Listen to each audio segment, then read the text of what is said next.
I was late. I took the elevator. It took me somewhere else, somewhere I was never meant to be, and something was waiting for me in the dark.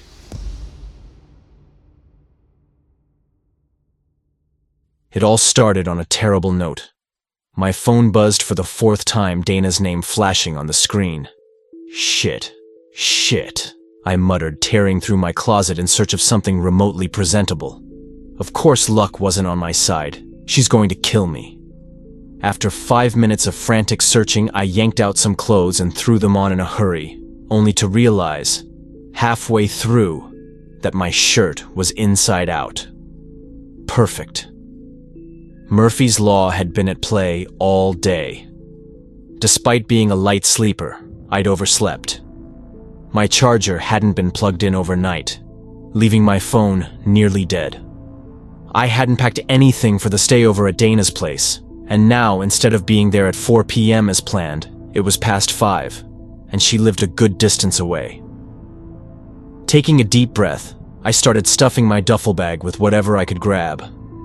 When my phone rang again, I put it on speaker. "You coming on a plane or something?" Dana's annoyed voice shot through the speaker. "I'm sore. Have you even left yet?" "Yeah, well," she sighed. "The weather's turning bad. Just get here fast."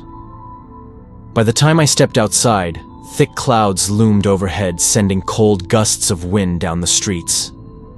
I hailed a taxi, praying the rain would hold off until I arrived. A text to Dana earned me nothing more than a thumbs up, a clear sign of how pissed she was. The drive was mercifully smooth, taking only 45 minutes. Just as I reached her apartment gate, the first raindrops began to fall, a small victory at least. Dana lived on the 7th floor of a residential building. Our semester break had only a week left, and after much back and forth, we had finally set a date for our sleepover. I pressed the elevator button, feeling a familiar unease. I never liked elevators. Something about the claustrophobia, the soft humming, the occasional jerk in the pit of my stomach. But my lazy self would rather endure that than climb 7 flights of stairs. With a cheerful ding, the elevator doors slid open. I stepped inside, pressing the button for the 7th floor. The mirrored walls reflected my slightly disheveled state. A green carpet covered the floor, and oddly, there were no handrails.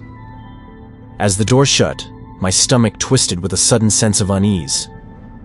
Then something went wrong. The elevator didn't stop at the 7th floor. Instead, it kept rising. The display flashed 9. My heart pounded. The building only had 8 floors. Panic surged through me. I jabbed the emergency button. Nothing. My phone, no signal. Hands shaking, I tried calling Dana. The call wouldn't go through. Texts failed to send.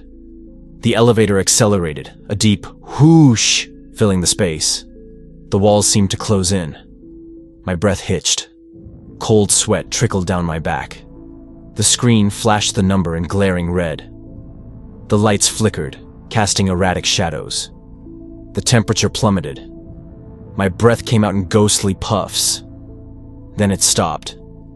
The sudden halt threw me forward. Silence followed, an oppressive, suffocating silence. I placed a trembling hand against the steel door. It was ice cold.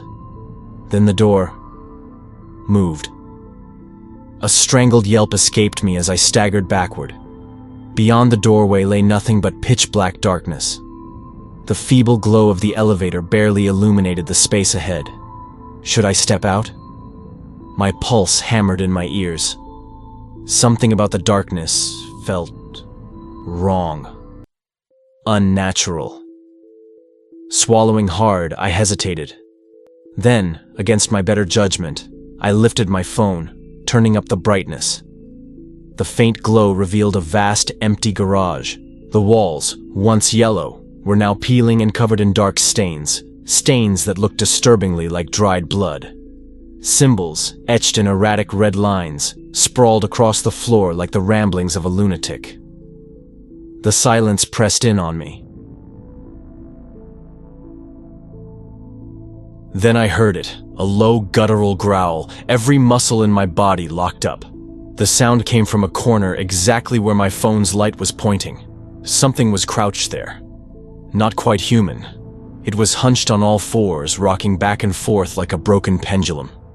Thin, blue veins pulsed under sickly pale skin, stretched too tight over protruding bones.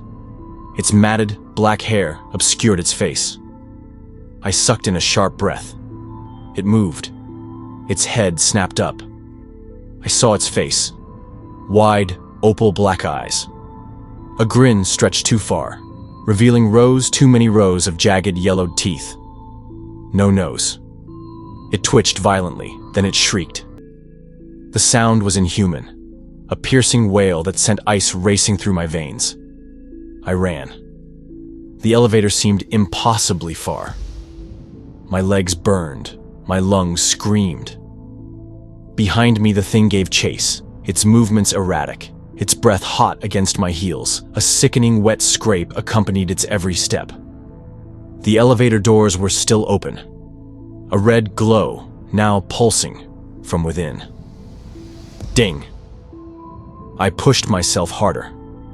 The creature's hand, if you could call it that, swiped at my ankle.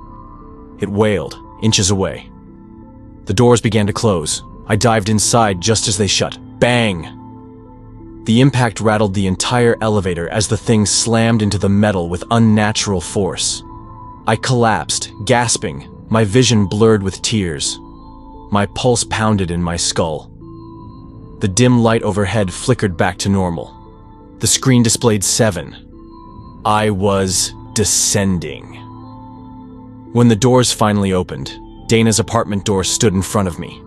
Relief crashed over me like a tidal wave.